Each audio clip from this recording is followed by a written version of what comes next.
Perfect. Beautiful. Hold on. Couple more. And you are live. Good afternoon. You're listening to the new WCEG Network on WCEGTalkRadio.com. Click live stream tab or watch us live on your smart TV. YouTube at WCEG Network. I am Celeste Giordano, your show host, along with my co-host, Sara Poe with Poe's Accounting. You're listening to Global Legacy and Wealth Building for the next 2 hours. We're the worldwide community empowerment group where we speak life into the community. Please like us on Facebook, follow us on Twitter, and on Instagram at WCEG_talk_radio and at WCEG Network. And last but not least, our disclaimer, the topics and opinions are those of the show host and guest and not WCEG Network. Thank you for your continued support. Well, hello, ladies. How are you today? Hello, everybody. Very good. Sara, I'm so excited about our show here tonight. We have 2 returning guests with us tonight that just had rave reviews when we had them in the past. And I'm excited that we are hosting Sherita Oglesby and Kim Scouller. And Sherita is with the philanthropy. Whoops, I'm sorry about that. Well, Sherita, I lost my thing on my computer. So, with Alliance Foundation. Thank you very much. And we have Kim Scouller with Jade Law. And so we have a lot of stuff going on. We wanted to bring you back by popular demand from our community about, we're in 2021, we're out of 2020, thank goodness. We don't want to repeat that. As I said, 2020 is hindsight now. And we want to talk about, for our nonprofit show, you know, what nonprofits as well as for-profits need to be doing this year after last year, what we went through. And so I'm excited that we have both of you here today. And we're going to start with you, Sherita. And I met Sherita back in 2016. We were in Mexico at an international summit. And I heard Sherita speak on grant writing and the things that go along with grant writing. But I also came back the second year we went to Jamaica, and I met Sherita, you know, again, and heard her speak about that. And I've always been so impressed, not only in my heart, but in my mind, with the things and the knowledge and the wisdom that Sherita has on the nonprofit industry, where it comes to grant writing, where it comes about running a nonprofit, and whether you're an executive director, you're a startup, whatever it is, Sherita, in my opinion, is the queen of grant writing and nonprofit. And so, Sherita, we are so glad to have you. And I would love for you to tell the audience just a little bit about yourself and any links to your websites or anything that you have before we get started, please. Well, they can go to philanthropyalliance.org. Philanthropy, and that's PHILANTHROPY.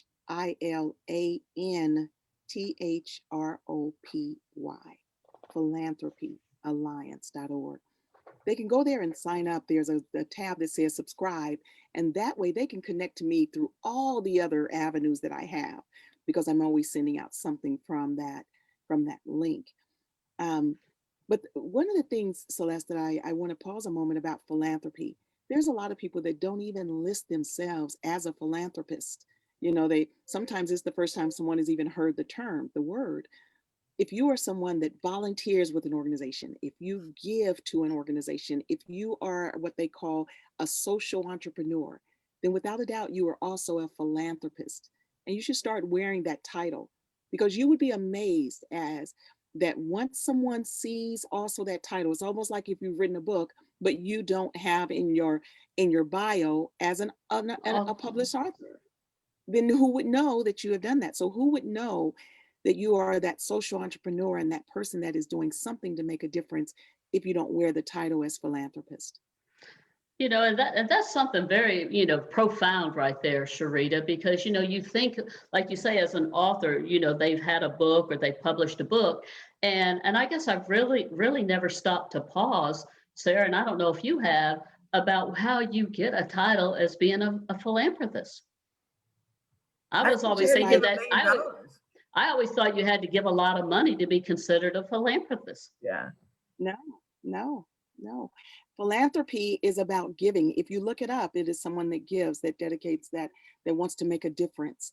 And there's no certification that qualifies you for that, or no amount of money. I mean, there are a lot of people that have given millions and probably don't even call themselves a philanthropist. So it's not measured by that. It is measured by the impact that you want to have in whatever it is that you're doing. Very interesting. That's interesting, isn't it, Sarah? Yes, that's, when you have that light bulb moment, that's one of them. Yeah. Okay. Yeah, yeah. Absolutely. So Sherita, tell us what have you been doing since I think you were our guest in August of last year. So why don't you fill us in and tell us a little bit about how things are going with the projects that you're working on and with your company right now. We'd love to hear an update if we could, please. Oh my gosh. Well, I've got a lot of surprises for people because most people only know me as the grant lady or the nonprofit lady, which actually I'm a motivational speaker. And I speak on how you can utilize, or you can actually use your passions. There's profit for your passions. And that's why so many people started to know me as the grant lady, because I've raised a lot of money. I've helped organizations all over the world. We've developed over 600 organizations, and I've helped to raise more than 35 million. But Wow. with all the new projects, when I say there's surprises, we're now on our land. And Celeste, I enjoy getting up there. I mean, I now understand, up with the chickens, go to bed with the chickens, because we just finished hatching 13 more chickens in our incubator. We have over 30 chickens. We've got 7 dogs, 3 cats, 3 ducklings, and I am a farmer. But I'm doing all of that. I'm sitting right here like I'm doing right now and talking to you, and still also working with my other clients and with people all over the world. Absolutely. And you do There's an app for that. There is an app for that. And you do some workshops as well as private coaching, whether it be for a nonprofit, for-profit, is that true? Or primarily Yes, I do. nonprofit? Nonprofits and for-profit. I really like to touch the for-profit arena because so many organizations, so many small businesses especially, don't realize that they can have a for-profit and a nonprofit. And oftentimes their for-profit business is hurting. They're steady pulling from their for-profit, doing things that could be covered by their nonprofit. So I specialize in helping businesses to know that, because oftentimes, even if you have someone that is a graphic designer, for instance, or maybe someone that creates websites, they don't realize that they could be getting grants to help create the websites for startups. And they don't have to do that from their for-profit side. There's funding to help them do that, because what are they doing? They're making a difference. They're helping someone that otherwise could not afford their service. That's very interesting. That's very good. Well, that's good. Well, let's jump in right here because we have a lot of questions. I think I put in there that Sherita's top 10 questions for starting and growing a legacy nonprofit in 2021. And the first question that I have for you is, I've been told I shouldn't develop a nonprofit. It already has too many. Is this true? No, that's not. I mean, how often have people gotten ready to start a for-profit, establishing a corporation, and someone tells them, don't do that, it's already too many out there. That a nonprofit is a corporation also. The IRS approves about over 300,000 nonprofits a year, and nonprofits can go after the exact same money that for-profits can go after, but in addition to that, they can go after grants. And when someone gives to them, it's a tax write-off. So when people say, well, but there's already too many, are there still a lot of people that need something? Are there still a lot of people out there that need low-income housing? Are there still people out there that need lawyer services, but they can't afford it? Are there people out there that need medical services that can't afford it? Are there people out there that would love to know about gardening, but don't know who to talk to about learning about gardening? Anytime when you can reach someone that otherwise could not afford you, then you can have a nonprofit and you can reach those individuals. Celeste, if I can go on for just another moment. When I'm speaking of for-profit companies, like yourself, Celeste, you are amazing at understanding money and finance, but there are people that need you that can't afford you. But if you're able to go after grants to cover your costs, then now you can reach those individuals that need that financial literacy. Okay. I So see. that's why I'm saying all for-profit companies, if they want to reach that population, I'm not just talking about the poorest of the poor. I'm talking about individuals that might be, especially right now, financially strapped because of COVID-19 and they've lost their jobs. And I know that we will get on that too, because the nonprofit arena is booming at this time. So we can talk about that too. Absolutely, and I definitely want to talk about that. Sarah, from what she just talked about, from a CPA standpoint, do you have any questions pertaining to that question? Well, that makes a lot of sense because now every year I do a couple of tax returns for free. I see a need, or they've had something happen in their lives, and I want them to succeed in whatever it is. So they do that. So what I'm gathering from all this is I need a nonprofit side so that I can expand that, but I get the grants to cover that. So I'm not really out because I'm still paying employees to do certain things, right? Mm-hmm. So, Mm-hmm. and then I can increase the people that I help during the year. Yes, Like I'd like to take a absolutely. small business and start them from A to Z. And we work together for 5 years to get them where they need to be. But I do that on my nonprofit side. Mm-hmm. Mm-hmm. See, just like for instance, let's say that leading up to tax time, you want to teach individuals about how to get prepared for taxes. Okay. Anytime you're teaching and educating, there's funding for you. What else is that? That's financial literacy. I think, Sarah, you and I have talked about that before. If you just go to Google and type in grants, financial literacy, and put quotes around financial and literacy, Okay. and you will see funding. I'm typing that in right now just to tell you a few.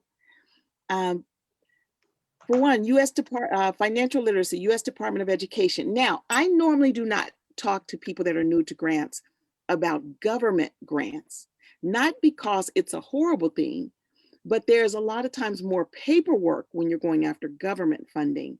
And so if you're new to grant writing, that it becomes very tedious and you'll say, God, I never want to do this again. It's like trying to write a college thesis and you're only in the 3rd grade. So, but that was the first thing that came up on this search is a government funding. And it says financial literacy, education awarded to Tennessee Department of Education, 1.7 million. Financial education grants, Creative Wealth International, financial literacy funding opportunities, apply for grant funding with NEFE research funding. I mean, it just goes on and on and on. Okay. Financial literacy is whether you're teaching about taxes, whether you're just helping someone balance their checkbook, whether you're teaching about how to start saving and buying for a house. See, that touches so many careers that could be going after financial literacy funding. So You let could me be ask, teaching someone about Bitcoin. Mm-hmm. Yeah. so let me ask you this, Sherita. So if you already have a nonprofit, it has nothing to do with what what Sarah does or what I do. But say we have a nonprofit and we want to do educational teaching in this nonprofit arena, an education just like that, and have Sarah come in as the expert, and we offer it to maybe seniors in school, or we offer it to the public. We can do that. Absolutely. And based on who you're offering it to, there's additional funding. If you're offering it to seniors, you now can go after funding for senior programs. Seniors are living 25% longer. So anything that you are doing and offering for that population, especially because of the boom of baby boomers retiring, there's additional funding for you. That takes you over into a whole nother pot of funding besides financial literacy. If you're teaching it to youth, and especially low-income youth. That's also helping to combat long-term poverty, generational poverty. It helps with leadership skills, helping with improved communication skills. It's helping with bridging the gap between races, it's race relations, because all of those things, it's like tentacles that go out, and now you're starting to do this, and then this, and it just starts, you're like, oh my God. And what I'm saying to you, and that's why I like for people to do searches, I'm not making this up. If you do the search, you'll see the funding there. You'd be amazed at how much money goes back every year untapped, just because of people's lack of knowledge. Well, so I have a question for you. So, I know that you actually don't do the actual grant writing. You teach a master grant writing class, correct? Yes, I used to do grant writing, but now because I'm here on our land, on our homestead, and I'm doing so many other projects, grant writing is time consuming, just like if you're writing a business plan. So if I'm doing that for multiple clients, that's taking up a lot of my time. So, and what I'm finding, Celeste, and also for Sarah, a lot of times people want a grant writer. The moment you step into this arena, they say, oh, I need a grant writer. When actually, just like if you're in the for-profit, you don't go to find someone else in order to go find your money. And how do you go after it? You learn how to go after your own money and go and raise revenue for your business, correct? Yes. But when That's people true. step into the nonprofit arena, they think that they need a grant writer. Now, I'm not saying that you never will, but it's important for you to know the steps and what it takes to go after grants, because suppose that grant writer leaves. Suppose you have a grant writer and now you don't know how to go after your own money. Money. You don't understand grant applications. You don't understand what goes into the grant. And so it's all like the master class that I'm teaching. It's for the executives of company, the managers of companies, because the more that the individuals that are running the company understands the grants process, the more success you will have. So how long is a process in writing grants? I know there's so many different things out there, but I mean, you hear about it being so tedious and hard. I mean, can you walk us through a process? Well, someone that recently took my class, they said, Sherita, if you didn't have grant in here, this just looks like a business plan. And I said, that's all it is. A grant proposal is nothing but a business plan. It's just you're writing to a different kind of investor. See, grant funders and donors are investors also. It's just I say the ROI, the return on investment, that normally someone looks for in the for-profit arena. In the nonprofit arena, the ROI, I say, is return on impact. They're not looking to get any money back. It's not, they're getting money back with interest. No, once they give you the money, they get the write-off. And that's why they want you to be a tax exempt organization. But what they want to see is that their dollars are going to have impact. Okay. Yeah, and I have a client that every year, about November, he comes to me and go, okay, so who are you supporting this year? Because I need to give some money away, and I trust you that the money will be used properly. And every year we pick a project, and that's what he does. But because of some of my nonprofit work, he relies on that to help him. He hasn't taken the time to learn that, so he relies on me. Now, something you just said, thinking of it as not as a grant proposal, but as a business plan. Okay, that's that takes exactly what it is. out of it. It takes the scary out of it. Yes, it is nothing but a business plan. See, because what you're doing is you're showing that investor, that grant funder, a structured business, a viable business. Who are you serving? Why are you doing it? What are they paying for? It is a business plan. It's just because it's the nonprofit arena and you're writing for what they call grants instead of just a investment from an angel investor, they call it a grant.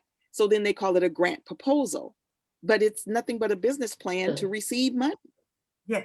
Okay. I'm much more comfortable now that you said that, because you grant. Oh, I don't want to screw this up, or So well, and see, the industry kind of hurt itself, because when it really started becoming mainstream and people started learning more about the nonprofit arena and grants, grant funders would tell people, oh, you don't want to do this without a grant writer. Oh no, it's impossible to do this without a grant writer. And that was the language that was being spoken by grant writers, by people that were starting up nonprofits and so that became what made it mystical when actually it is not. And that's why so often I hear people say, Sherita, that's all?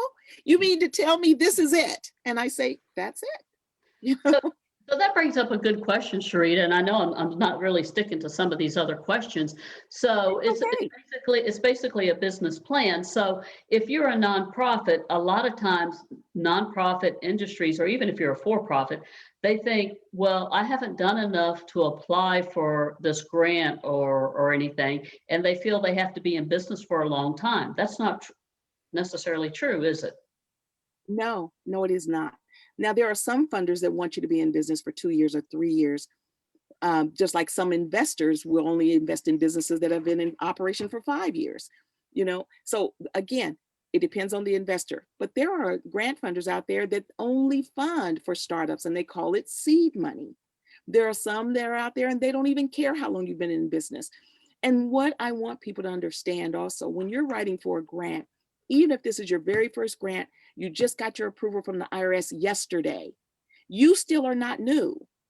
And that's why all grant applications ask about you and your history, not what you're doing from this day forward after you've gotten your letter. No. What is your history? Who are you? What have you been doing? Who have you been working with? What kind of management experience do you have? And if you're not pouring your history into a grant application, that may be one of the reasons why so many have not received funding. So, that also leads up to the thing, this question here. And I know Sarah and I did a workshop last year with nonprofit. We had 20-something people there.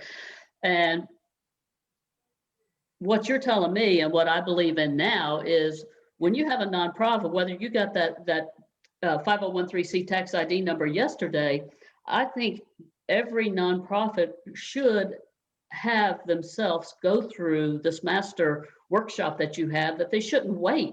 The sooner you get educated to know how to do what you need to do, the better off you are to have an opportunity to get money. Right? That is exactly right. That's why even when we're developing a nonprofit, the moment that after we've completed their package and sent that to the IRS, I take them through 2 grant classes. And they say, well, Sherita, we don't have our letter back yet. I say, why would you wait till the letter come, then start identifying funding versus let's identify the funding, get your proposals written. That way, the moment you got that letter in hand, you send those proposals off. Absolutely. Absolutely. That's a very, very good point. I was enlightened just now, Sarah. We got more homework. Oh, gosh. Well, you have some questions for Sherita, Sarah? Yeah, so can a nonprofit make a profit? Yes. The nonprofit sector is the 3rd largest business sector in the United States, you guys. And most people don't know that. If you go on Google and type in nonprofit sector, 3rd largest business industry, just type that. A lot of people are going to be amazed at what they see. The nonprofit and how could it be the 3rd largest business sector if there weren't profit being made, if companies were not making money? The nonprofit sector is only 3rd behind retail, which employs over 16 million people, manufacturing that employs about 12 million, and then the nonprofit arena is right up under there at 11.7 million people annually that they employ.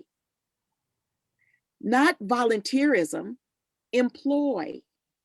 And the only way that you can have employees is that you're making a profit to pay those employees. Yeah. Okay?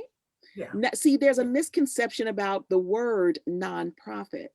When it was signed into law over 120 years ago in the United States, it was signed for that corporation to be tax exempt only because it was taking over some of the responsibilities of what government was doing, feeding the poor, providing education, just doing a lot of things that other people that the government was doing, and all government wanted to do was to govern, to do government stuff.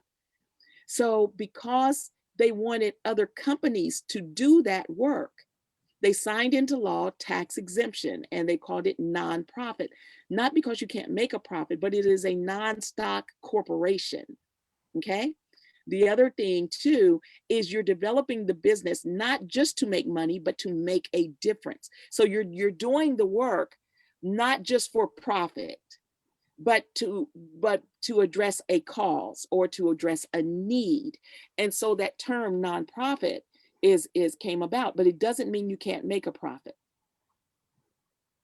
Well, sort of like a A hospital, hospital.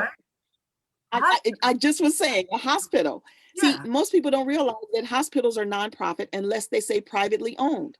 That's right. right. Yes, Are hospitals making a profit? Absolutely. absolutely. When you walk into that hospital, what is the first thing they ask you for? Your insurance card, which is money. Right. Okay. And even a lot of the machines, from the new MRI machines to paying all that staff to the new wing that's being built or whatever, a lot of that is done with donor money and grant money, you know. And the reason why they're nonprofit also is they can't turn you away because you don't have money. They would just send you to the financial aid office to see how much of it you can pay, because they have funding sitting there that will cover the other costs, which is what you would do if you have a for-profit and nonprofit. If someone cannot afford you, you're making a difference by providing that service. So you would reach into your nonprofit bucket to cover your costs to now aid that individual. Nonprofit doesn't mean that you're working for free or that you can't make a profit. You have people here that can afford you. You have people here that can't. What the grants do is it evens the playing field and brings those individuals up. You're not doing it for free. The grant is covering your costs in order to give equal service to these individuals over here. And it evens the playing field. That's what the nonprofit arena does. It evens the playing field, no matter what industry. Absolutely. And so something that just made me think, Sherita, going back to where you say where you're applying for these grants, and they're going to take your experience and, you know, of what you do and things of this nature. Maybe you haven't been established that long, but when you have people like on your board and strong committee people and things of this nature, and you have their background that you want submitted as well, is that true? That you want to have their backgrounds? Well, I'm sorry, Celeste, you want to have their background? Well, I was just saying, is that not important that you have you have those backgrounds, that's a strong asset for you when you are applying for grants, where you have, you know, the right people in the right place? Well, the background of your board is for a use of something different. Your board is not involved in your day-to-day operations. They should not be.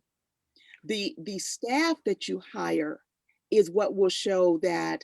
It's just like, if I always use a YMCA because everyone's familiar with the YMCA. There's one in their community or they participated in it or whatever. That executive of that YMCA doesn't have the basketball experience to run the basketball program. So he brings on a basketball coach to run the basketball program.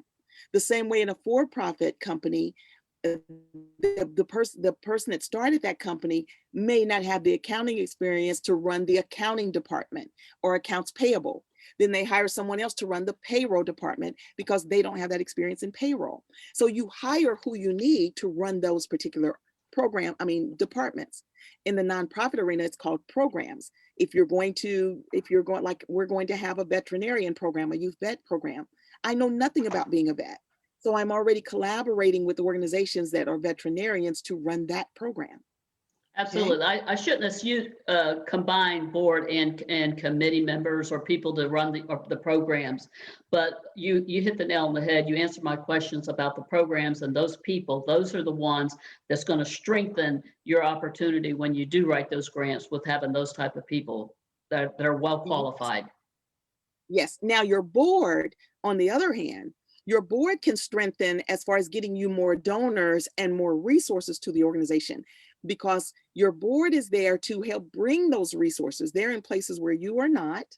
Right. And they should be bringing not only financial resources, but in-kind contributions. In-kind is anything but money. Maybe they've linked you to getting 12 computers donated, or getting a building that your organization is going to be utilizing for a year for free. because of one of their contacts, or, you know, so your board is there for that, and to bring to show clout. Yeah. You may have some celebrities that are involved with your organization. They're not actually on your voting board, your actual board of directors, but they're on your honorary board, or they're an advisory board member. So they bring clout to the organization.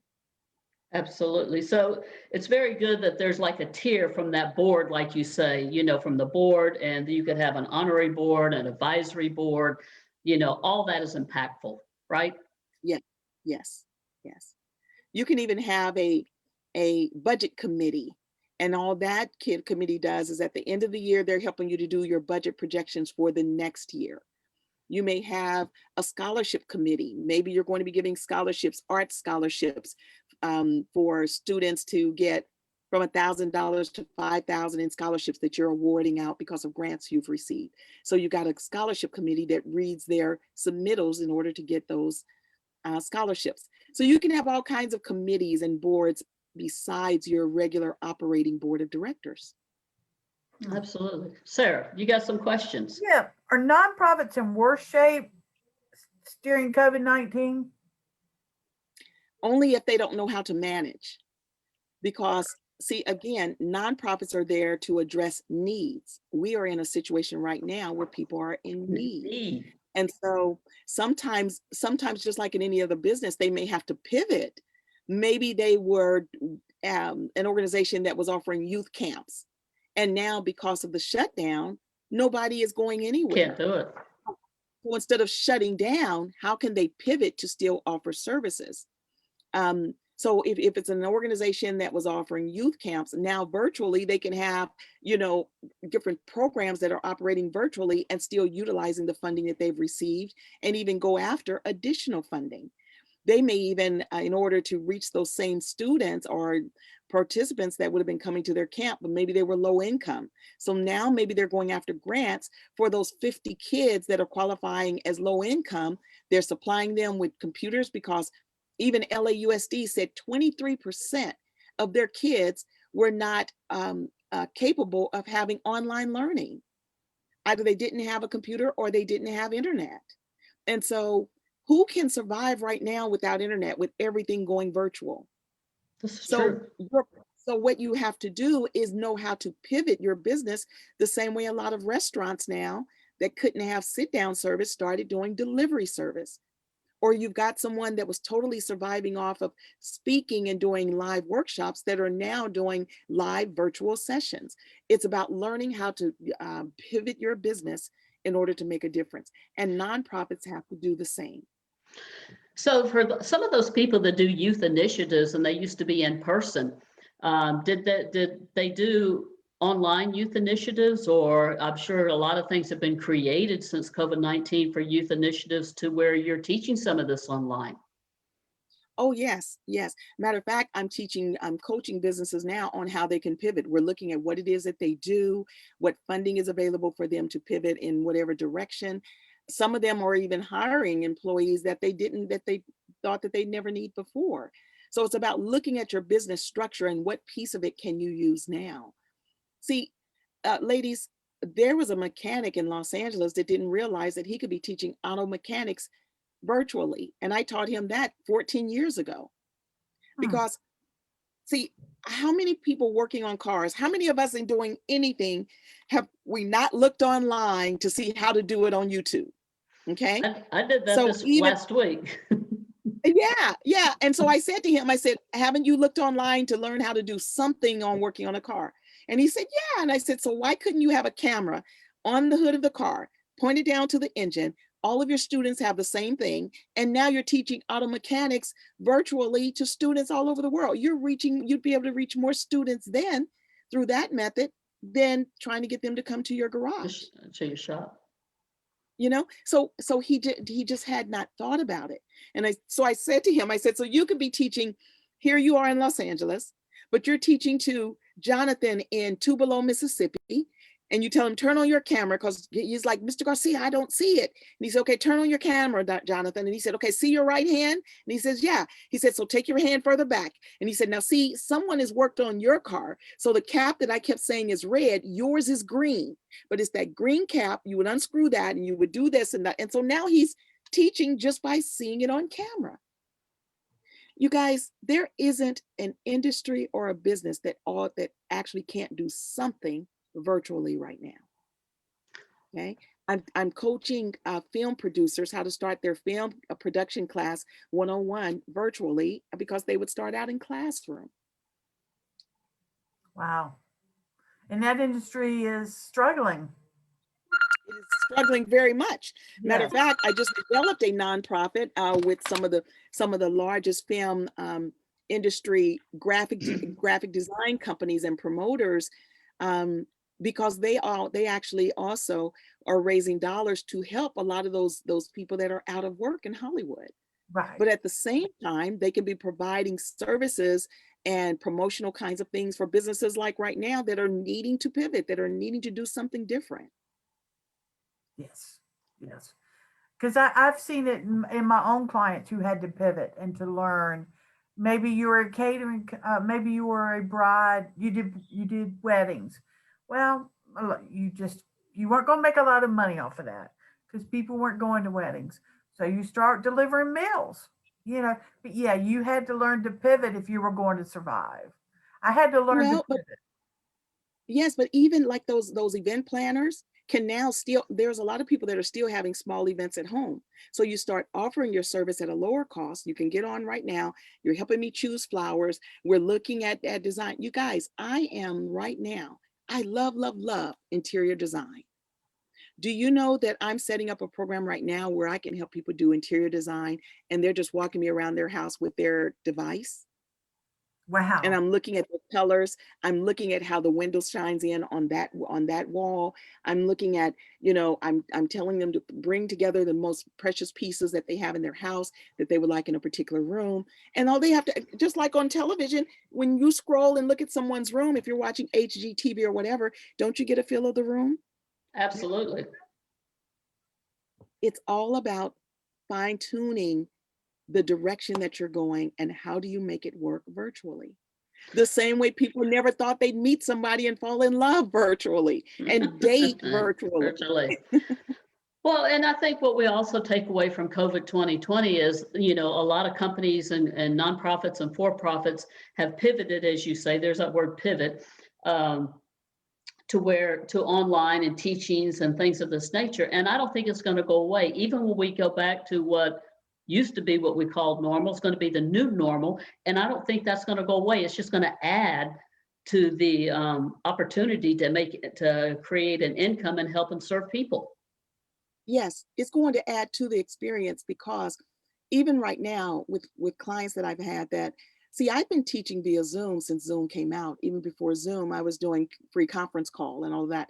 So since 2014, which is what gave me the ability to move here in such a rural area. I was traveling over the road in the RV that my husband and I, that I'm sitting in right now, because we're building on the land.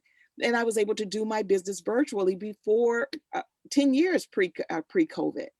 And so a lot of people just didn't know that it was available. But in doing that, ladies, what it will do is it allows you to also do long-term services that you would not have offered before. Maybe you do a training live, and then because they signed up, they've got 3 more trainings with you virtually. And it's just like being on with one person, but now you can extend your services because of the virtual service that you also are offering.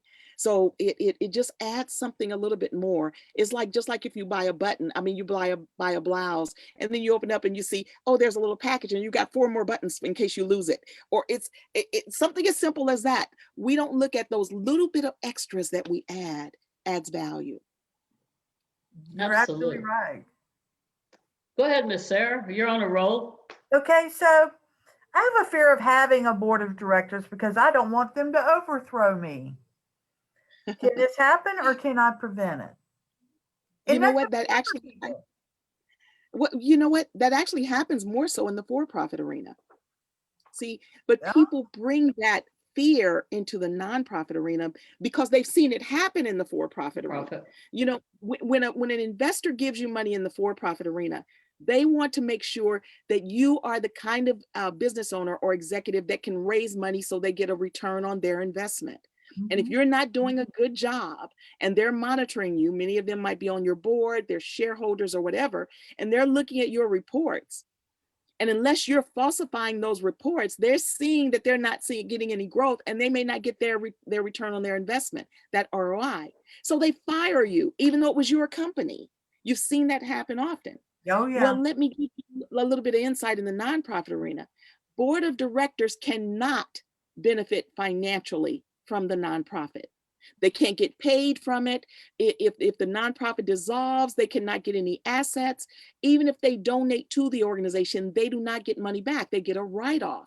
So the reason for the firing that happens in the for-profit arena, that takes that away in the nonprofit arena, okay? Even if the nonprofit dissolves, the assets cannot be divided up with the founder and the board and anyone else. The assets from the nonprofit must go to another nonprofit. You guys, I'm sorry, the roosters are right outside my window and they're crowing like crazy. That's okay. Well, you know, So, you just, go ahead. Go ahead. I have a question for you when you're oh done. no, go ahead. So that brings up the question of foundation. So if you're a founder of a nonprofit and it's just a regular 501(c), what is the difference in being a 501(c) versus having a foundation, which I understand you have a foundation, right? Is yours a foundation? Yes. Yes, foundation is just a word. See, when you become a 501(c)(3), like some states require you to have corporation in your name, whether you're 501(c)(3) or not. So I would be Philanthropy Alliance Corporation because they require it see, all 501(c)(3)s are corporations. You must file your articles of inc in order to become a 501(c)(3), okay? Right. And then you getting your tax exemption through the IRS is what makes you a tax exempt corporation. But the word foundation is not a classification. It is just a word. It's the way that you develop your nonprofit and completing the Form 1023 on whether you are a private foundation, like the Bill Gates, Ford Foundation, the Target Foundation, or whatever, or whether you are a public charitable foundation like myself, or what you guys are doing, or many others that are doing programs and services, and not just established to give money. So either way, you're a foundation, whether you use the word or not, okay? Okay. I just like with my clients, I encourage them to use the word, because the moment you hear the word, what do people automatically assume that you are? Nonprofit. A nonprofit, okay? So like, are you going to be the ABC Community Company, or are you going to be the ABC Foundation? It's just about which word do you like? What do you like? Okay. Well, and words are powerful, you know. Yes, so and I tend to like the word foundation. I think it's a beautiful word. I think it explains a lot. I think it has clout. I think if you say the Joanne Johnson community organization, or you say the Joanne Johnson Foundation, which one would you want to work with? All right, Sarah. All right, Sarah, you know where this is going, so. You know, those are two big things. I mean, just, you know, just in the little bit we've been on the call here tonight, Sherita. I mean, we talked about putting the word philanthropist, you know, in your title, putting the word foundation, you know, two simple things that people, I think in their minds, they think that I'm not qualified for any of that, but they don't understand how the benefit of that. Yes, Celeste, it's almost like if I walk in a room, or you're introducing me, and you say, this is Miss Sherita Herring, or you say, this is Mrs. Sherita Herring. The title lets you know something. Yes. If it's Miss, you don't know if I'm married or not. If you say Mrs., and that's what I mean, wear your titles so that it is understood the moment that it is announced, or the moment someone reads your website, or reads your bio, or goes to your Facebook, or goes to your LinkedIn. It adds something. Okay? Absolutely. Well, and I have a question, and it's not on the sheet, but I'm going to ask this question. we were talking earlier about in-kind sponsorships. So let's say that we have a nonprofit, and so we have some people that have capabilities of building a website, running your social media for you, and things of this nature. And those are in-kind sponsorships. Mhm. Okay, so how does that Well, work? they can be if they're giving you a service instead of you paying for it. Let's say that someone's building your website and they only charged you $500, but they would have charged you $1,000. Then they gave you $1,000 in kind. And people should start tracking that on their budgets. That's your operating budget. I can't tell you how many times people have said, well, Sherita, I don't have a budget. I haven't raised any money. But when we start looking at their in kind that they've received, how many hours they've put in that would have been billable hours, 7 volunteers volunteered for them. And if they would have had to pay them, that would have been no less than $10 per hour per person.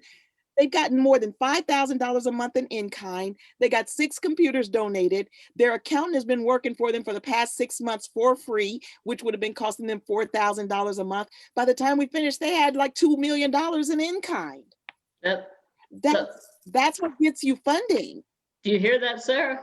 I do. Okay, okay. I've given a lot of weight in kind in my job. And you should be showing that. You should, by giving that away, Sarah, you're a philanthropist. By giving your services away and your intellectual property, you're a philanthropist. Absolutely. Yeah, yeah. Now, well, you know, someone said, well, I'm sorry, Celeste, go ahead. No, you go ahead. Go ahead. Someone said, well, Sherita, by you telling people that, you're cheapening the word. You're taking it down because, see, you know, only the Bill Gates and only people like that should be called philanthropists. Why? If it's empowering, the word is empowering. Why should someone wait or feel like they have to be a Bill Gates or a Buffett in order to be empowered in what they're doing and they're touching lives? They're touching lives at a grassroots level that without them, look at how many people would be going without. Why should someone measure the word philanthropy and whether someone is doing it well or not, or doing it at all, based on the amount of money that they make or gave? No, and I totally agree with you on that, Sherita, because whether you're donating $1 million or you're donating $100, yes, that's a wide spectrum right there. But the point is you're serving and you're giving and you're helping people in need. And how do you weigh that one is better than the other? In God's name, they're the same. Yes, because think about it like this. Suppose someone was laying on the street and they were so malnutritioned, if they did not eat within the next hour, they would have died. So now someone pulls up and hands them, they were getting ready to eat their McDonald's meal, and God, well, I say it's God. When something so absolutely phenomenal happens to me, it is nothing but God. They pull up and they see that person laying there and they hand them that meal that was $8.65. Does that make that philanthropist that just saved that person's life, that they didn't even know they did, does that make them any less than someone that just gave $1 million for a hospital wing? No, I don't think so. No, because sometimes people give it for a different reason. Sometimes someone gave that money for that wing just because they needed to give the money away. They don't give a hoot about anyone in there or the impact it's going to have. Philanthropy is about the heart condition that you live in, that you walk in, that you operate in on a daily basis. Philanthropy and being that social entrepreneur is a lifestyle. It's not a job. It's not about money. It is about you wanting to make a difference in whatever or whoever's life you're touching. Absolutely. I totally agree. All right, Sarah, let's do one more question, and then I want us, we're getting about 10 minutes to the hour, and I want Sherita to have time to talk about some of the programs that she has available and some information of how people can reach out to her. Okay. Yeah. Okay. All right. So, how much grant money can I receive from an organization? It's limitless. Okay. One of the single grants that I helped secure with a developer in Los Angeles was $14 million. Wow. A single grant.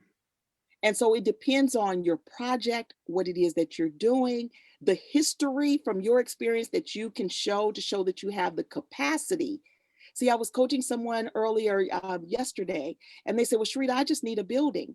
And I said, how can you, because a grant proposal or a business plan is nothing but a document to convince someone to give you money. Does your document have the kind of information that warrants the kind of money that you are asking for? See, that developer had been a long-term developer in Los Angeles, had developed hundreds of single family homes in low-income areas like Watts and Compton. He had just developed a 95-bed senior facility under his for-profit company. So now there was funding available for him to, and we developed his nonprofit. There was funding available for him to get funding for a large project in Watts, California that was going to create thousands of jobs. So he had the capacity to do that and to go after that grant. But you can't go, see, everything is about sequencing. See, a lot of times people think that when they just step into the nonprofit arena, oh, I'll just get a grant.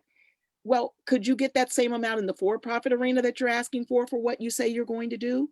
You have to be able to show that you have the experience to do whatever you're going to do, or you're going to collaborate with someone. And again, what are your programs going to do? How many people have you served before? And I like to use families and the way we think of things when I'm explaining, would you pay that money? Let's say that both of you had a daughter that was getting ready to go to prom. And she's saying, Mom, I need $10,000 for my prom.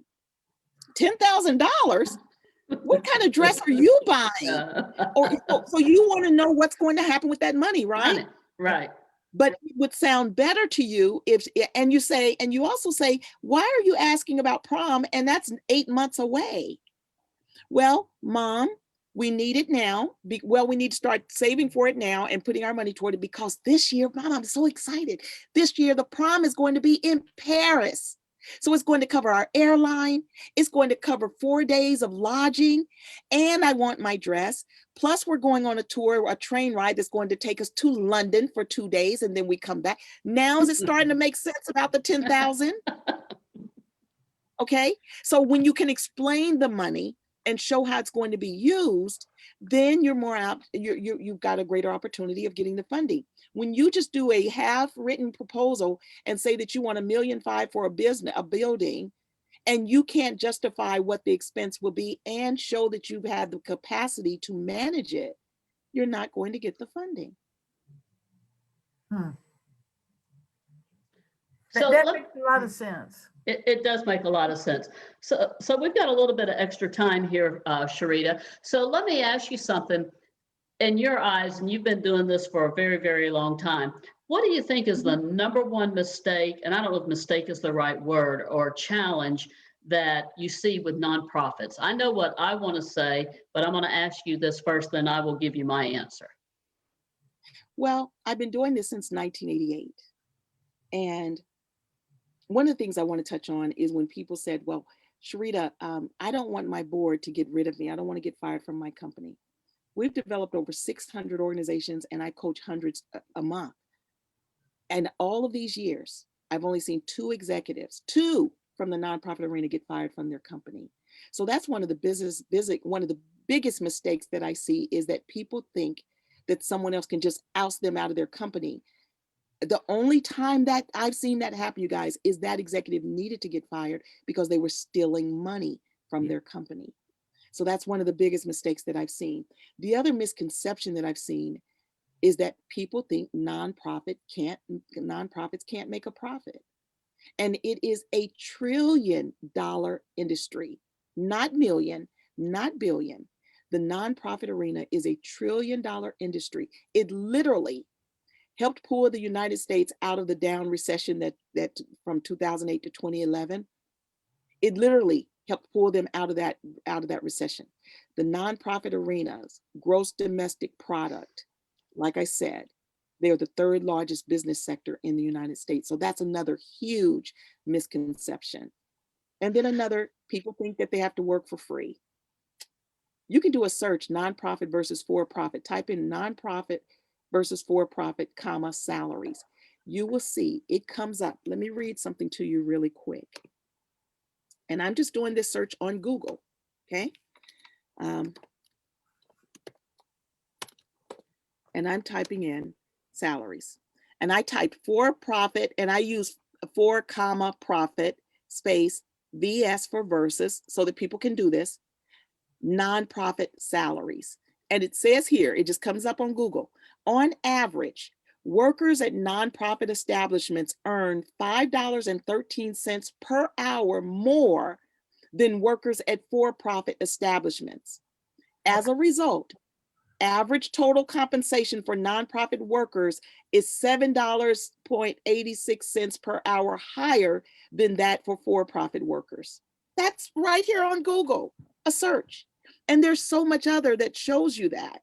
There's another site, it says qz.com, and it says surprising salary comparisons for jobs in the for-profit versus nonprofit sectors. So get those misconceptions, those myths out of your head. If you're operating in both arenas, ladies, there's no doors closed to you.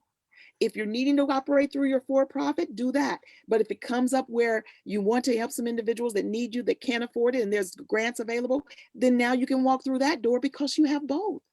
Or you're collaborating with a nonprofit that can serve as your what's called a fiscal agent. Okay? Explain that. Excuse me. You can operate under their umbrella as a nonprofit. The funds funnel through them to you to do the service, and that's called fiscal sponsorship. All right. And my answer to that with what you said was true. But I also, what I've seen when Sarah and I have donated our time and help with other nonprofits, we've created some workshops for nonprofits, and I bet there's a grant for that to teach that, is that, you know, it doesn't cost to hire someone such as yourself or somebody that knows what they're doing to help you grow that nonprofit. People think, well, I don't have any money, I can't do that. Where what they need to do, like this master grant writing thing that you have coming up, if you're going to have a nonprofit, you need to educate yourself. You need to invest in yourself and your nonprofit so you can take it to the level you want to take it to. If you're not going to invest in yourself, you're not going to invest in the nonprofit, then shame on you. You're just going to be out there floundering around what I call sort of like a hobby. Yes, yes. And that's what funders are looking at also. Are you treating it like it's a viable business, or are you treating it like it's a hobby, you know, a second tier? And that's why I wrote this article some years ago, and it was in this magazine. And I call it Nonprofit, the Stepchild of Business, because that's how people treat it. They don't realize the impact that this industry has on the United States. I've had people where we've developed their nonprofits, and the next time I see them, I'm like, wow, how's your nonprofit doing? Oh, I let that thing go. And I'm like, what? Why? Well, you know, I wasn't really doing anything with it. And Sherita and I didn't, when actually your nonprofit should walk on the exact path that you're on. If you are a lawyer, there are people that need your legal services that can't afford you. Legal aid. People don't realize legal aid is a nonprofit. But those lawyers are not working for free. Government funding covers their salaries so they can be a lawyer for low-income individuals. So why can't a law firm have also its own nonprofit to serve those clients that they normally would turn away? If you are a seamstress, if you are a designer making like the guy that just did the dress for Michelle Obama, he could have a nonprofit and teaching young people that want to be seamstress, having them working right there along, sewing for what he made for Michelle Obama. But the fact that he's training them and teaching them, his nonprofit is covering that. We don't realize that stuff that we're spending on and is coming off of the bottom line of our for-profit. If you're making a difference in someone's life over here, helping them step into a career that otherwise they wouldn't have even had access to, would not have even known who to call, what to do. Now the nonprofit grant funding is covering that. It reduces the bottom line of your for-profit if you do it right. I'm not doing and saying this for people to cheat. What I'm saying is there are people that need you. And if you were stepping into both, you could be making a profit over here with your for-profit for what you need to do. But if you want to step on this side and teach and touch lives and stop substance abuse, gangs, low self-esteem, bullying, See, when you touch lives and you help people, they stop a lot of those unhealthy habits. I talk and I teach this, you guys, because I have a passion to help the underdog. I have a passion. Do you know that if you could help do you know that there are some girls that want to be so skinny, ladies, that they are dipping cotton balls in orange juice and swallowing it so they won't eat? They need self-esteem. Wow. They need people to help them to eat better so that they can stay slimmer. You know, you have people that are getting involved in gangs because that's all they know to do. But when I was a director at the YMCA and we took those same kids up to the YMCA camp for a week, they never got back into gangs once they came home. We're talking about kids that had only heard rap songs, and now by the end of the week, they're singing John Denver. It's about giving people access. And that's all the nonprofit arena does. It gives access. You have people that are here, you have people that are here. The nonprofit Bring 'em arena, up. it There. brings them up. Guys, I worked with guys in the prison at one of the largest prisons in the United States, at Chino in California. Once we gave those guys access for when they were getting out, we reduced that recidivism rate by 75%. Access. That's what I want to teach. Okay. So I know that you do mostly teaching and coaching now. So if you are a nonprofit and based on the programs that you have, what would be your recommendation of a program, and whether it's your program or any other program? What would be the steps of the different programs to walk them through with their levels from being brand new? First of all, make sure you're doing what you love. We all know, because it's nothing but entrepreneurship. And you Right? put in way more hours as an entrepreneur than you do for working for anyone else. And if you're That's true. doing it just to get money and you don't have a passion for it, you're going to burn out. You're going to hate what you're doing. And whoever you're involved with is going to feel that. But when you start doing what you love, and I always say, see, I help people do what's in their gut. And so start doing that. Find out what it is that you love. And I guarantee you there's grant funding for it, whether it's collecting rocks. You might be collecting crayons and looking at the change in the crayons that they have now and the crayons that came out when the year that they were created. Whatever it is, you can operate in that, and there's funding for you. So then what you do, decide what you're passionate about. If you're not already doing it, it could be photography, it could be making lamps, it could be a furniture upholsterer, you know. Then once you do that, you can do a simple search online to find out what funding is available. Okay. But in order to go after funding, your next step, you guys, is project development. How do you turn that into a project, which is nothing but another small segment of your business? You know, Do if do you're, you teach a course with that project development? yes, yes. Even my grant writing class, project development is taught in that. Sequencing, capacity building, collaborative building, because all of that, see, when you're writing a grant, it is nothing but about how you're running and structuring your business. So all of that in a good grant class should be included, in addition to developing your board of directors and how does a board operate. All of that is about the structure of your business. So whether I'm teaching nonprofit development, grant writing, business coaching, or whatever, all of it is about what do you need to know in order to move in the direction that you're going. I might have 5 people in a grant class. Someone understands grants, but someone else doesn't understand project development. Or that grant writer understands how to write for a grant because they've been just recycling the grants that they've been submitting and being successful. Now they start their own business. That's when they find out what they didn't know.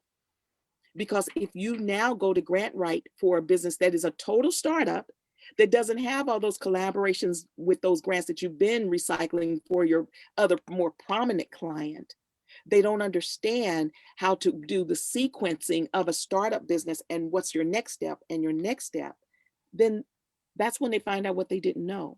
A perfect example of that is a grant writer that I ended up kind of coaching. She had worked for a children's hospital. She had worked for them for 10 years and had been very successful in getting major grants. So she quit and started her own grant writing firm. Now she has to show a new business how to go after grants. And that's where she found out all of what she didn't know. So it's like someone that has worked for General Motors and now GM lays off, and they've just been running that machine that they've been running for GM, just doing what it took to run that machine.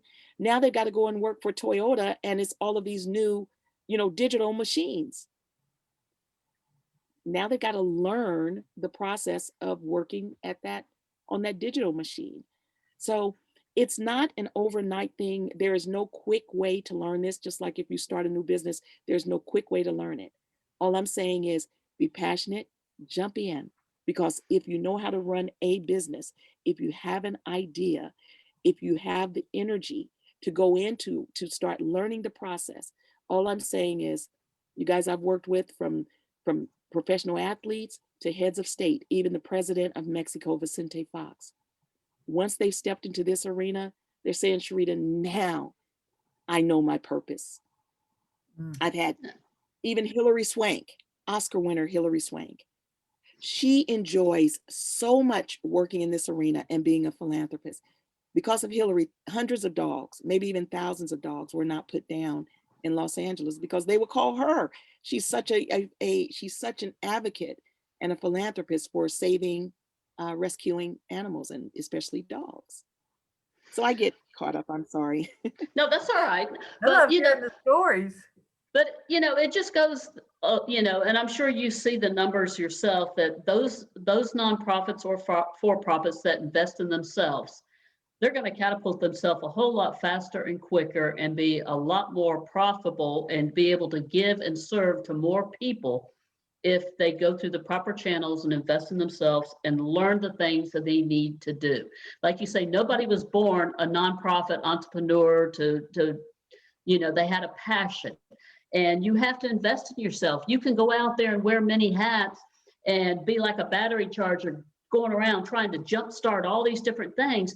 But if you don't have that structure, the education, the knowledge, and the wisdom of how to do that, you're just flauntering around out there, wasting your time where you could be serving so many more people if you invested in yourself. So you have a couple of programs, Sherita. So please, again, I'd love for you to tell our audience as we close before we bring Kim on, how to get a hold of you and what you have going on right now.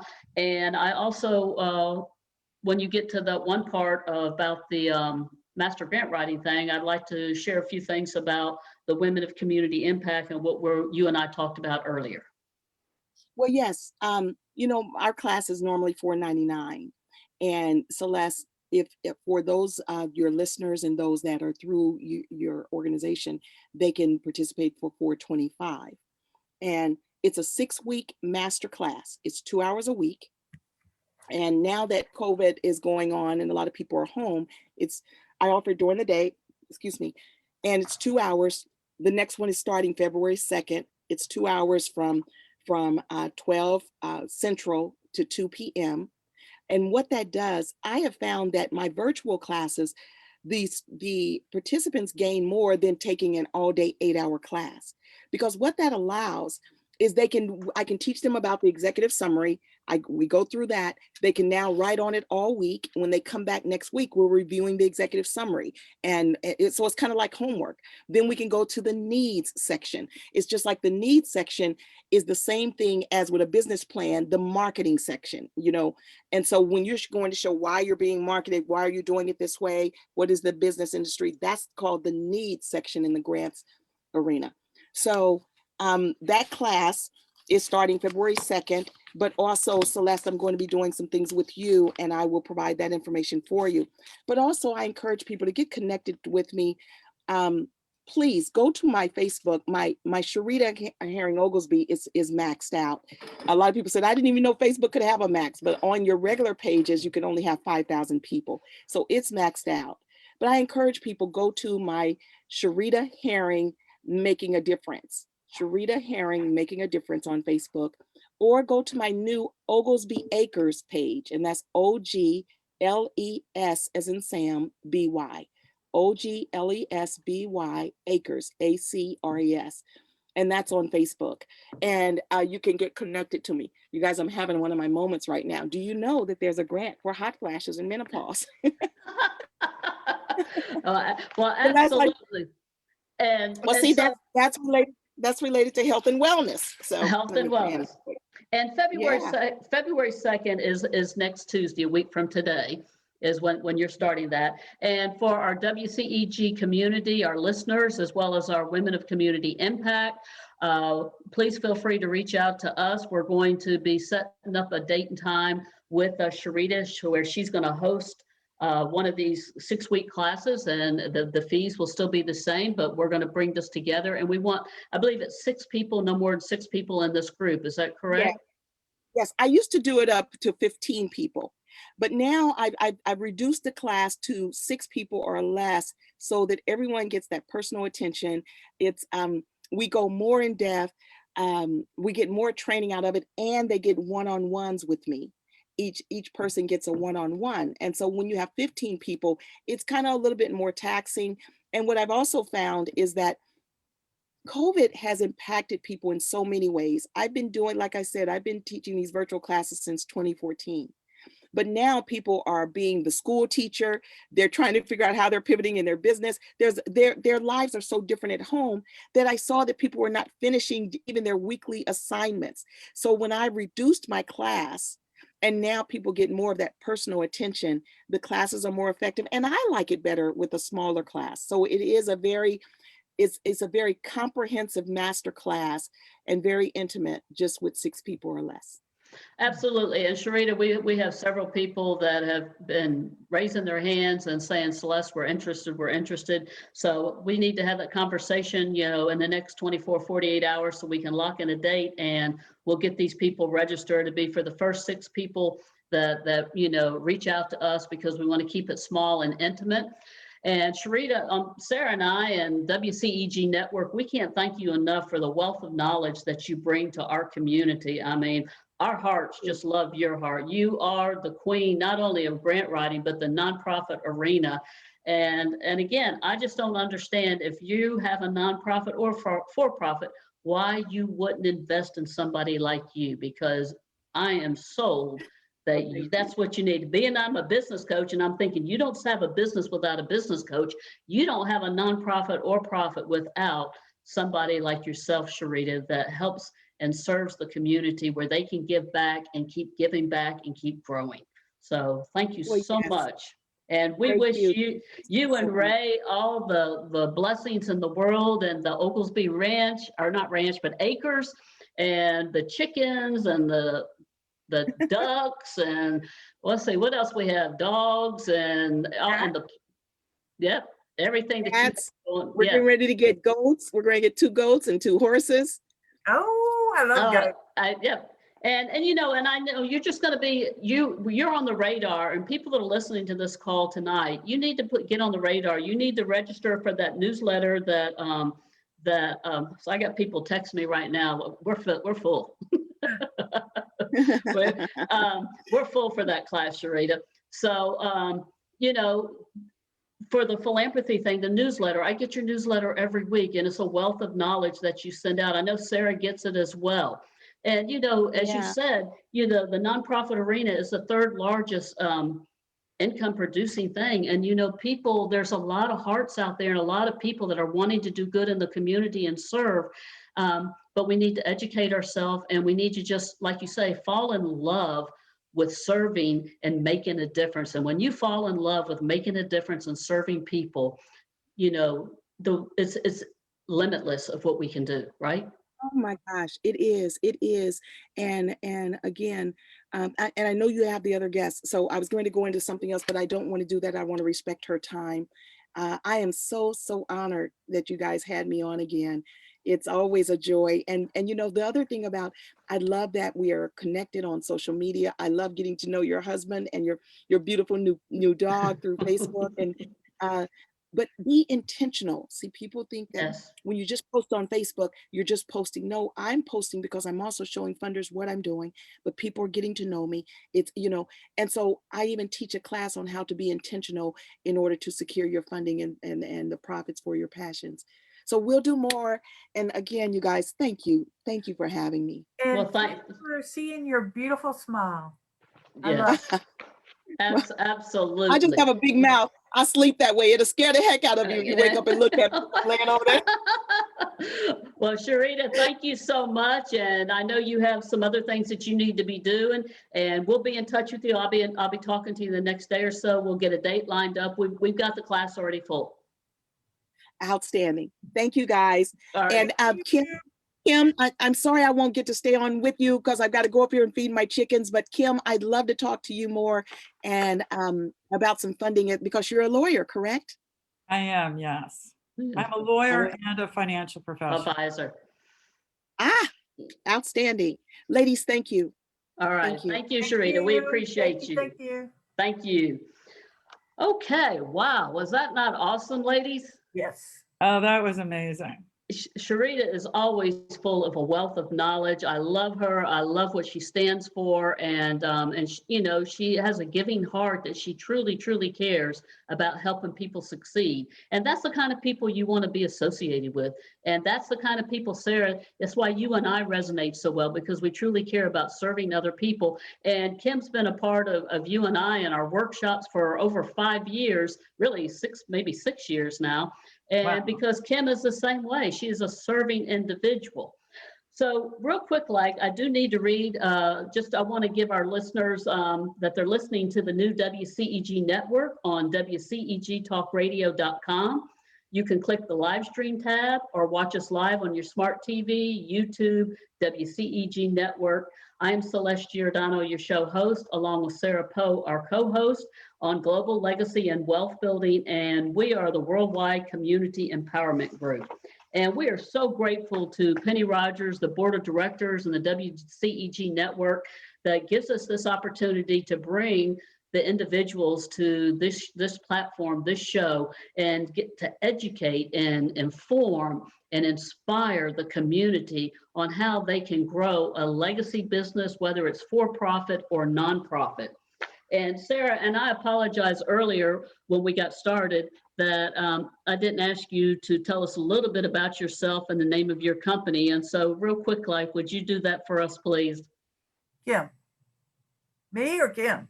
You. Oh, okay. I missed it. Listen to people. I'm learning so much. Hi, I'm Sara Poe with Poe's Accounting Services. We're an accounting firm in Tequila, Georgia, where we like to help the small business person. We're trying to help them grow and to learn and to understand why we ask them to do certain things. I know when I meet with a new client for the first time, I said, I'm going to ask you questions you may not understand. Just answer them and it'll all come to light at the end. So that's the service that I try to provide for people. Absolutely. And I'm Celeste Giordano with CelesteGiordano.com. I'm a master sales strategist and a business mentor. I help business entrepreneurs, direct sales teams, corporation exponentially increase sales and profit through lead generation, building relationships, and accountability. And our next guest, and is back for a second time, is Ms. Kim Scouller with Jade Law Firm. She's also not only a lawyer, but a financial advisor or specialist. What did you say? I missed what you said. Professional. Yes, you are definitely a professional. And we have known you, I want to say it's been 5, 6, it may be going on 6 years now, Kim. And, you know, one of the things as a business mentor, you know, when the workshops that I did, and then the workshops that Sarah and I have done together, you know, I've always believed that you have that relationship with that CPA.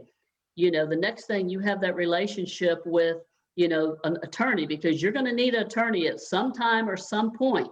You need to have a relationship with a financial advisor, your insurance advisor, and your banker. So we are so glad to have you here. We respect you. The words of wisdom and the knowledge and education that you have is phenomenal. And we're looking forward to you sharing with our audience at WCEG Network tonight, you know, about 2021. I mean, we just came out of 2020, and I'm sure that it was a up and down year for a lot of people financially, you know, as well as business owners, whether it's corporations or entrepreneurs, and for nonprofits.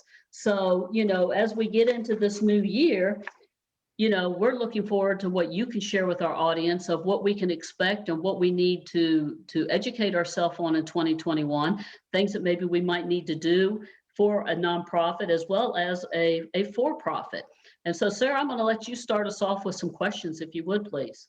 Okay, so let's just take, for instance, after listening to Sharita, now I need a nonprofit to be able to help some tax people and some accounting. Where do I start? How do I start?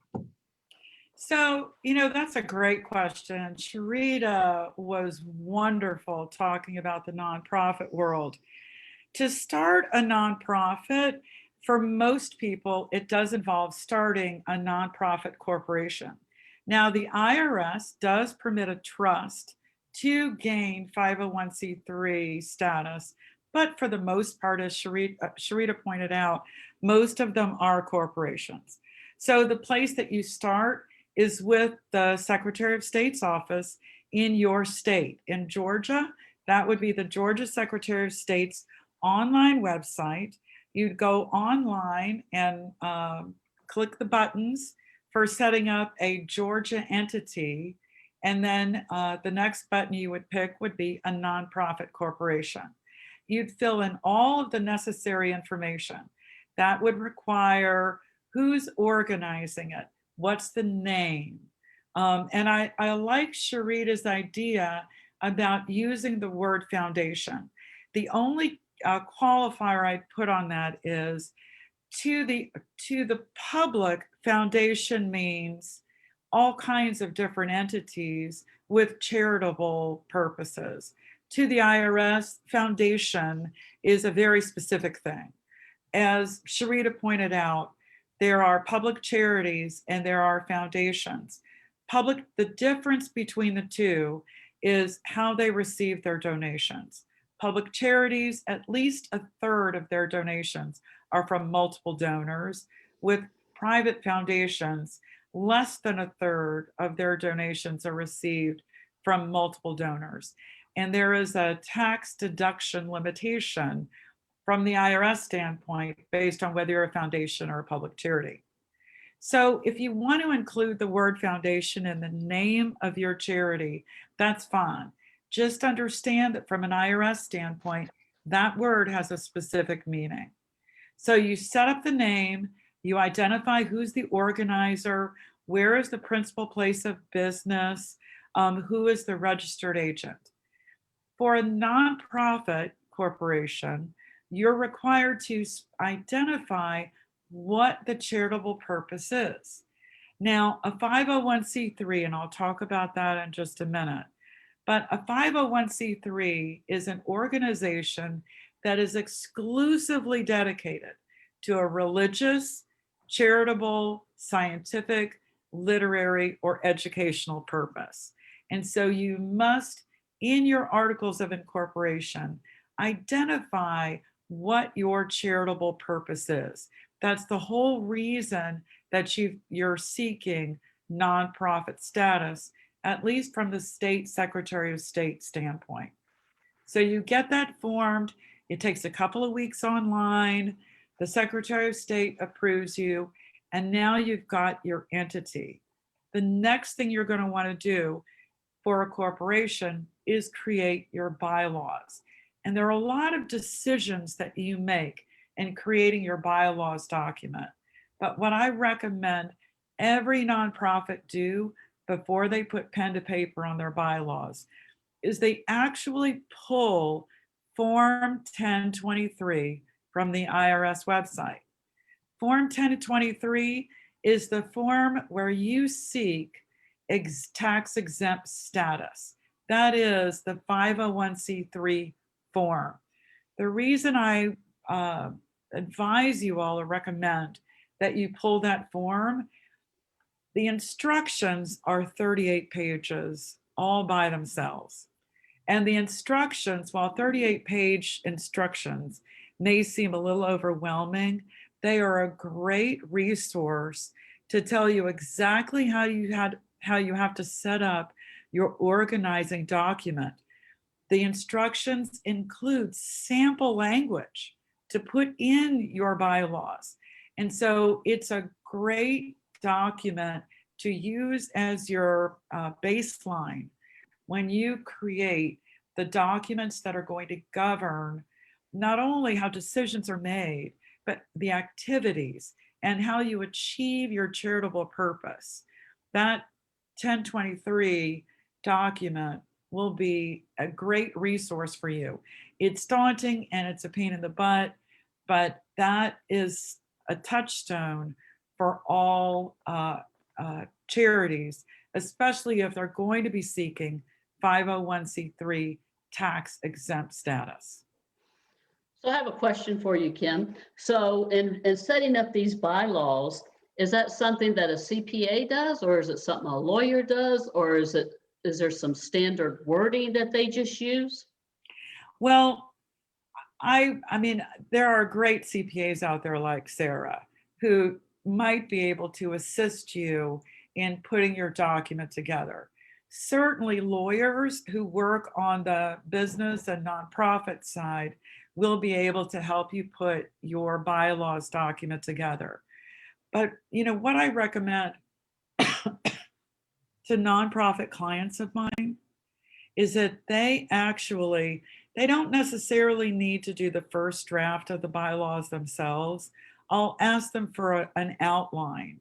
Give me an outline or notes. Show me. I'm not going to be the person telling you how to make decisions in your organization.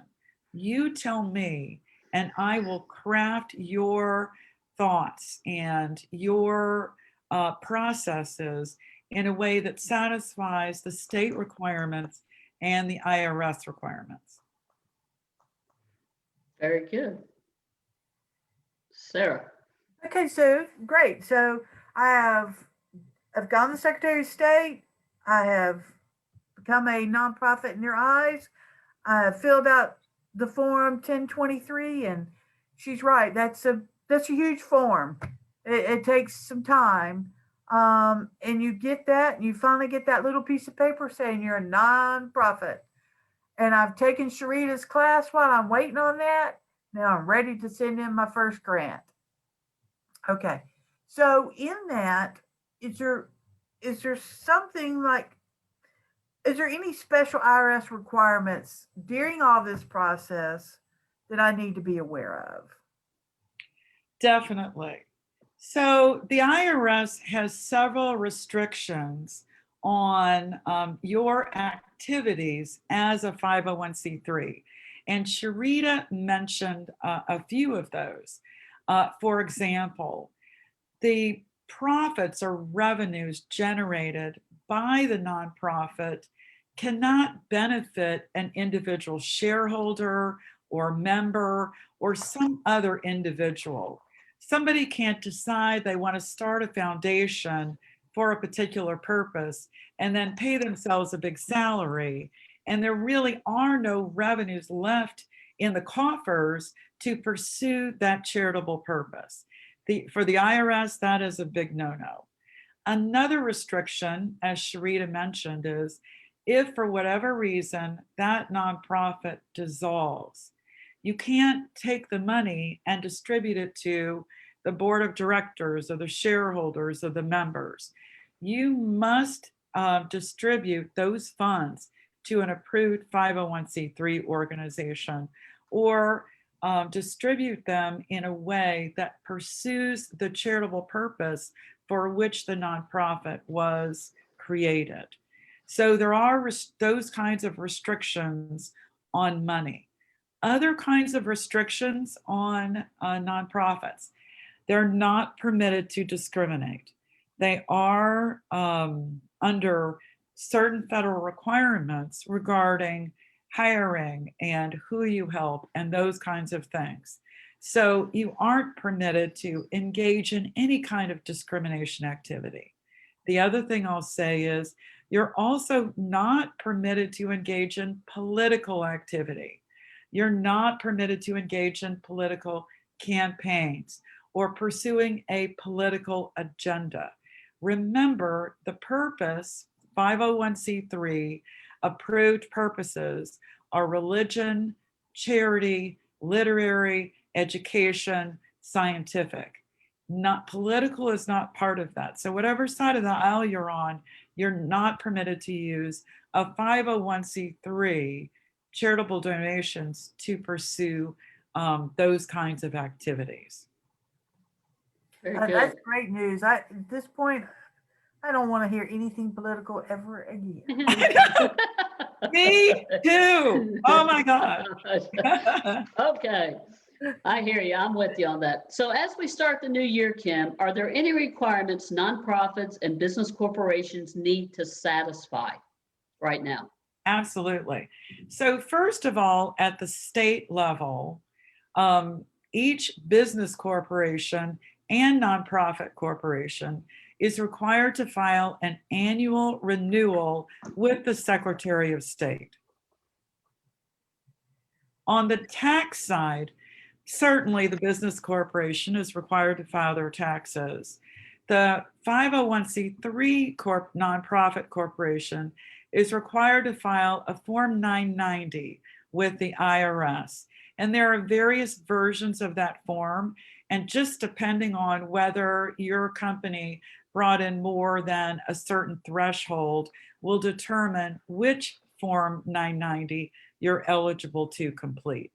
But those are basically the requirements for corporations and business corporations and nonprofit corporations as we start the new year. So what is the, don't we have an annual renewal registration? When is the due date of that?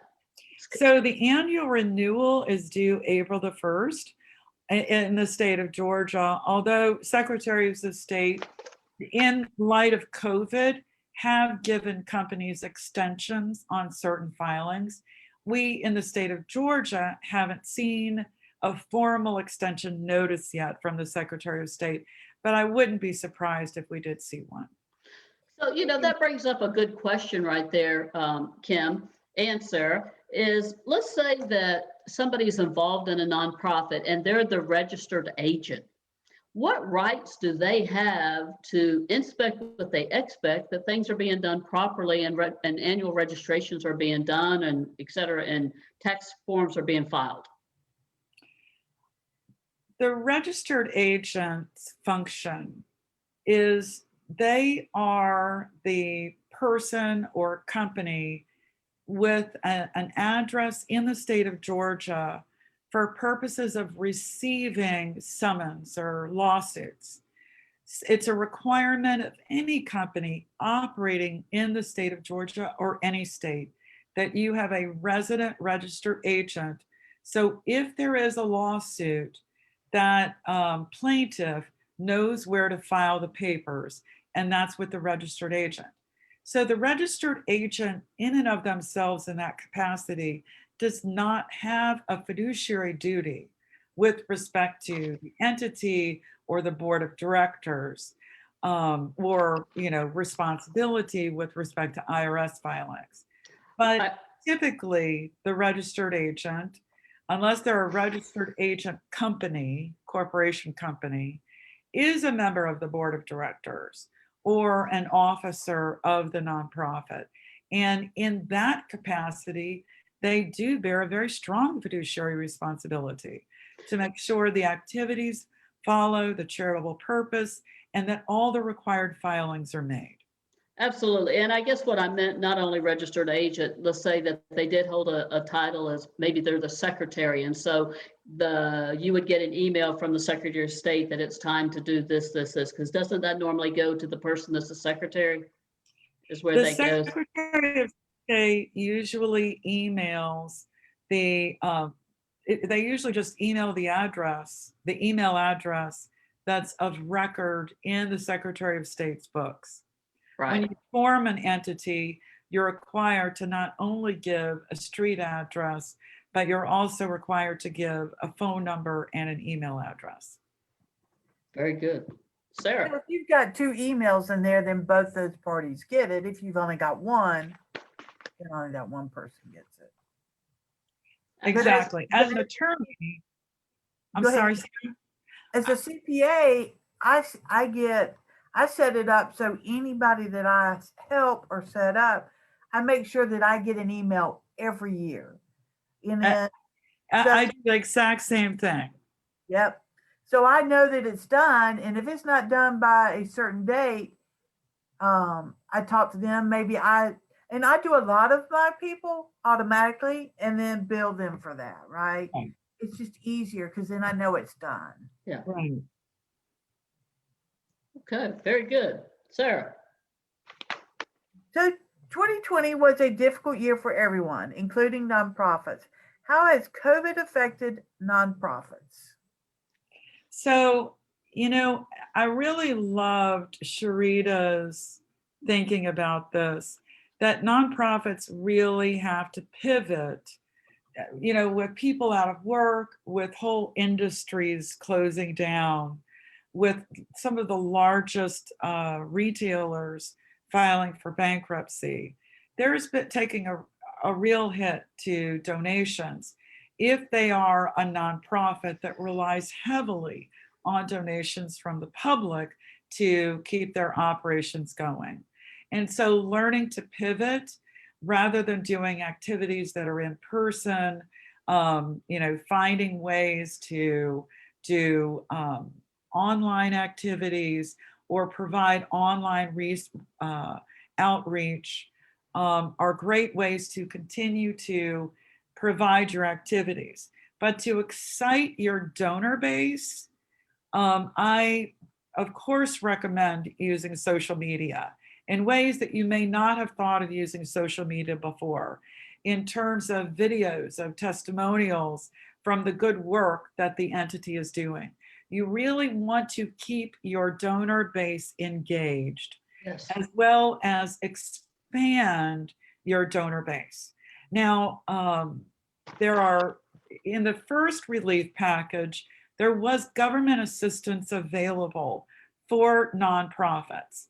And I know as we look to the new relief package being discussed, hopefully there will also be some financial relief for nonprofits so that they can continue to provide their services and continue to keep their staff on board. But other things nonprofits should be looking at is renegotiating their debts. A lot of lenders right now are open to discussing renegotiating debt. They're doing it with regular businesses. They should also be doing it with nonprofits, especially when they're, reliant on their donor base. Something else that we've been talking to nonprofits about, it's not a short-term solution, but it's a longer-term solution to kind of start thinking differently about fundraising. And that is using life insurance, entity-owned life insurance, or life insurance that your donors own, that actually pays a death benefit, all or a portion of a death benefit, to that charity that you're supporting.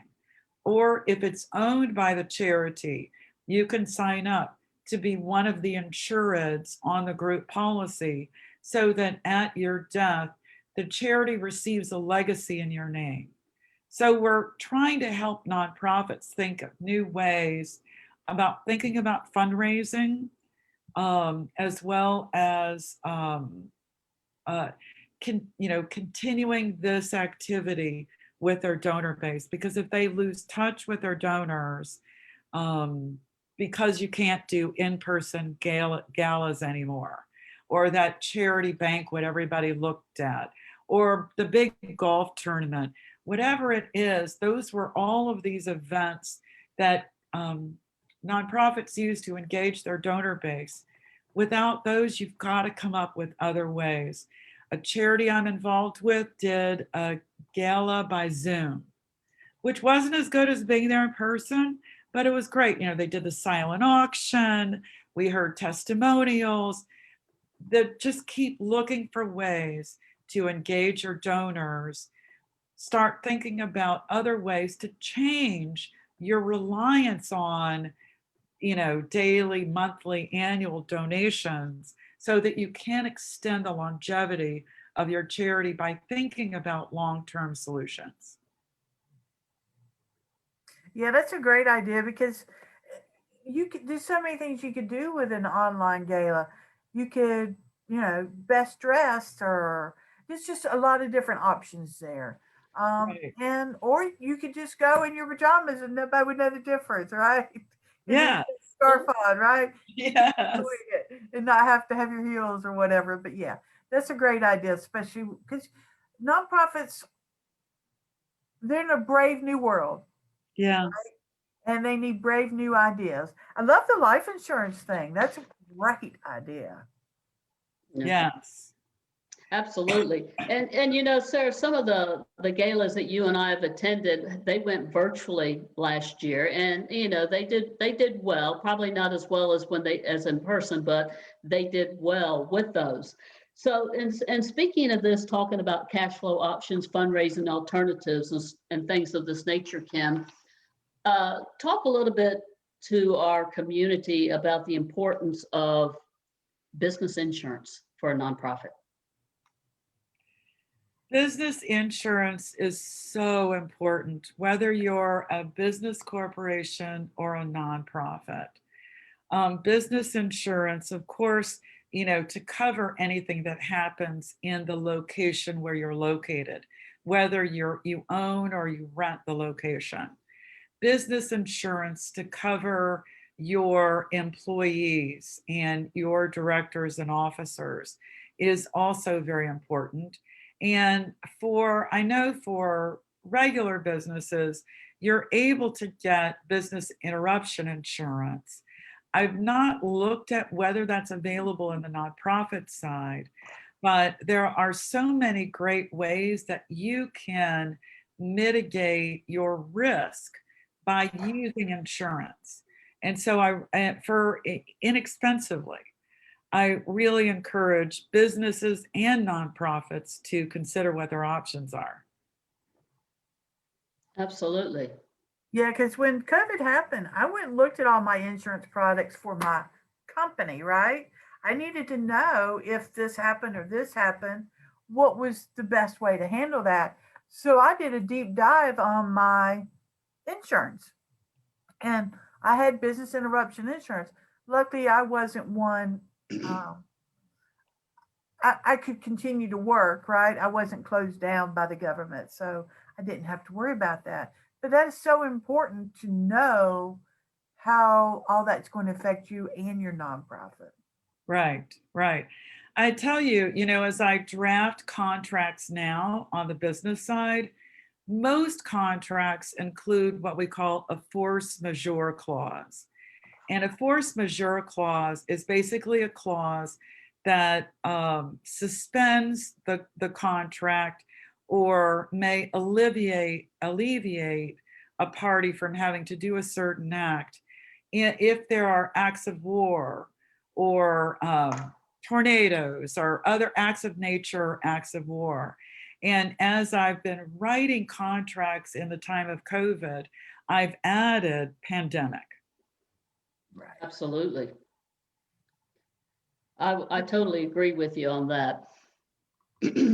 So, you know, the other thing is with sometimes Sarah and I, with our workshops and working with nonprofits, to our amazement, maybe they've been around for a very short period of time, but they didn't have the business insurance, you know, that you're out there serving the community, doing things, and it's important that you have that insurance because you have volunteers and they're doing things, and you know, people don't know what they don't know. And so this is why I always like to bring this up, because I'm an insurance crazy person and I believe in having very good insurance. So I just wanted to share that for our listeners, that whether you just started or you've been around for a long time, you do have to carry business insurance and you should carry it. So I agree completely, Celeste. And there's different types depending on what all you do, right?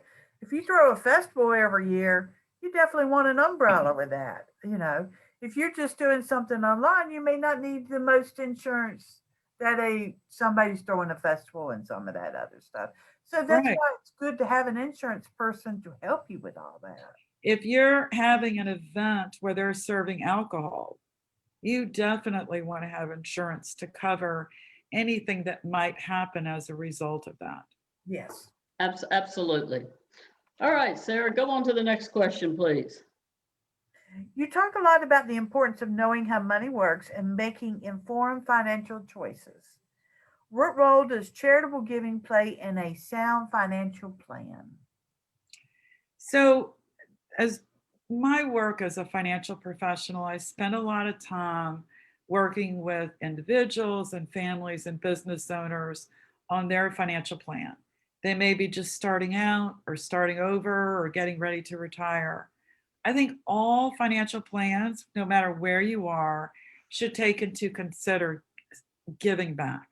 You know, having a purpose to help others in some way outside of the great things that you're doing for yourself and your family and your business with your financial plan is so important. And getting in that regular habit, whether it's your church or the local shelter or Goodwill or some other charity that you feel drawn to their purpose, I think it's very important to have a piece of your financial goal setting be dedicated to that charitable purpose.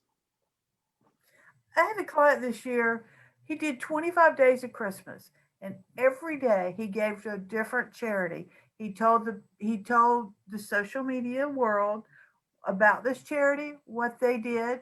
He didn't tell them how much he gave, but that was the charity of the day.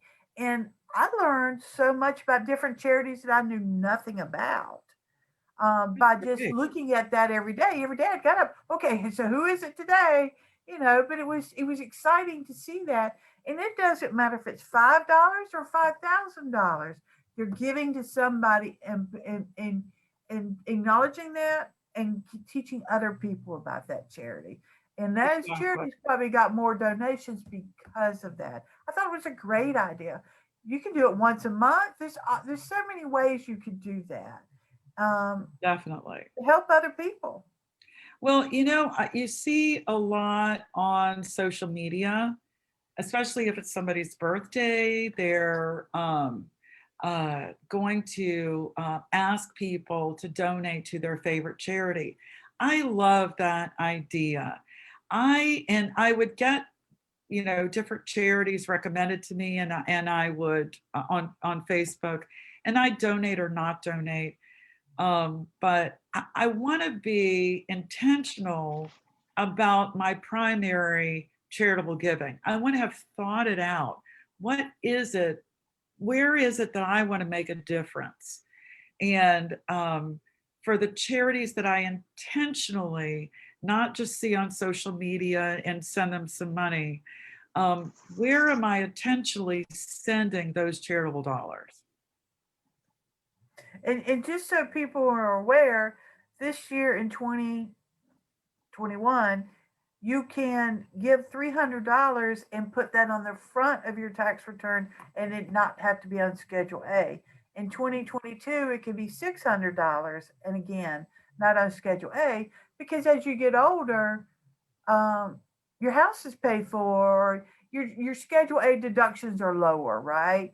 So now the government's giving you an opportunity to give some money to a charitable organization and to take it in your tax return, where you may have phased out of Schedule A.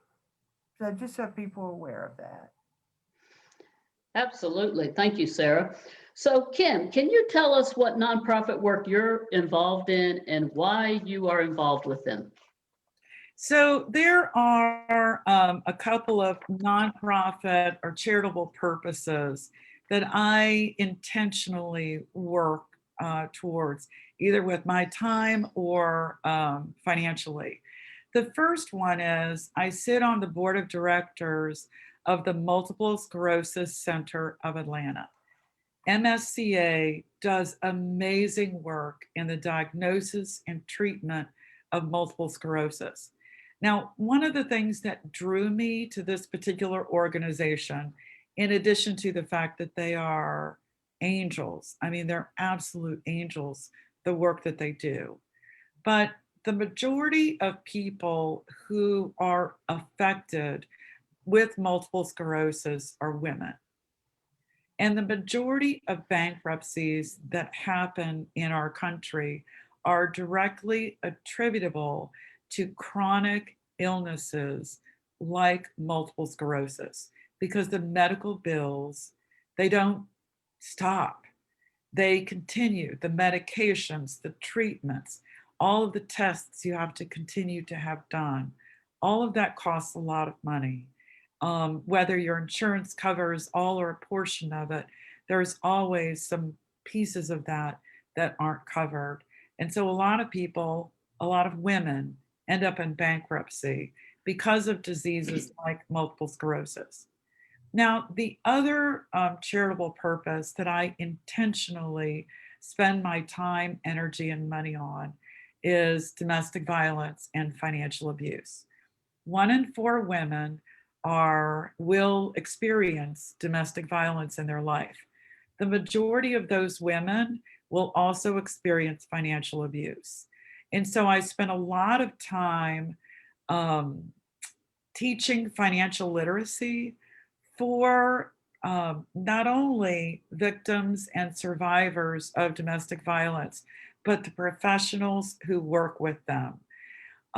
We know that a lot of women stay or go back to abusive situations because of money. Yeah. To escape a violent or abusive situation takes money, from putting gas in the car or buying a bus or a plane ticket to getting a new place to live to putting food on the table. If you've got children, it makes it 10 times harder. So I, as many women do, believe that giving women basic financial information, helping them identify the financial abuse flags, will better prepare them to prevent those situations or get out of those situations when they can do so safely. An organization in particular that I'm working with is domesticshelters.org. That organization is a clearinghouse for all resources available, no matter where you live. So if you are in an abusive situation, go to domesticshelters.org and look at what resources are available to you in your area. And I've been doing financial literacy classes with them for a while, and they're just an amazing organization. They too do the work of angels. Absolutely. And Kim, Sarah and I are very well versed in the generosity of your heart and your passion for serving the financial literacy and women with financial literacy. We've attended several of your functions and workshops that you have given to women in the community for entrepreneurship and things of that nature. So, we are so grateful for your passion to help and serve in this area. Are there any public workshops or opportunities for people to get a hold of you and reach out to you, whether it be for the nonprofit or for-profit area as Jade Law or as a financial professional? Well, certainly people can find out about upcoming events on my Facebook page, which is just Kim Scouller, or you can email me at kim.scouller@wealthwave.com. And I'd be glad to let you know. There are a few events coming up in the spring, but we haven't finalized the details yet because COVID brings so much uncertainty to events. But I'll certainly get you the details, Celeste and Sarah. Okay, greatly appreciate that, Kim. And, and I just want to thank you, Sarah and I both, for, being our guest here on WCEG Talk Radio. Just the wealth of knowledge that you have, and most importantly, what I get, and I hope our listeners have gotten tonight, Sarah, is Kim's passion and Sherita's passion for helping and serving and making a difference in our community. There's a lot of people out there that say they care and they want to do things, but intentionally, as Sherita used that word intentionally, and Kim, you guys, both of you intentionally every day want to help and serve people, and you have a wealth of knowledge, you have the business tools, you have the personal tools, whatever it is they need in the financial area and the legal area, as well as the business area for the nonprofits. You ladies are the cream of the crop as far as I'm concerned. Absolutely. So, and Sarah and I look forward to getting with you. We're going to be doing some in-person, or not in person, but we're going to be doing some Zoom events the first 6 months of this year. So we definitely need to reach out to you on some opportunities of collaboration that we can work with you on that. So again, Kim, would you give our audience your information again, how they can reach out to you, please? Certainly, you can find me on Facebook. And when you send the invitation, just let me know that you were an audience member for this program. Or you can email me at kim.scouller, SCOULLER, at wealthwave, WEALTHWAVE.com. Absolutely. So Kim, thank you so much for being our guest tonight. Sarah, any closing comments that you have, please? Kim, you're just amazing. I always learn something. And I want to thank you for coming on and helping our nonprofit people out there to pivot and to do a better job. Absolutely. Thank you both. Also, I want to let our listeners know that our show in February is going to be Tuesday, February 9th, and that's our for-profit show. And then Tuesday, February 23rd is our nonprofit. We are bringing back Christine Martinello with the original Love Box on our February 23rd show.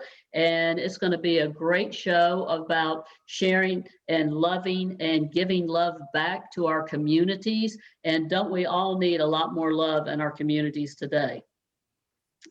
So with that being said, I just want to thank you ladies for being on our show tonight. I want to thank Penny Rogers and the board of WCEG Network Talk Radio for allowing us to have this platform. We want to thank, most importantly, our listeners and our guests for being a part of this organization tonight, because it's you that makes a difference in this world. And Sarah and I and Penny and WCEG Network, we're here to serve you.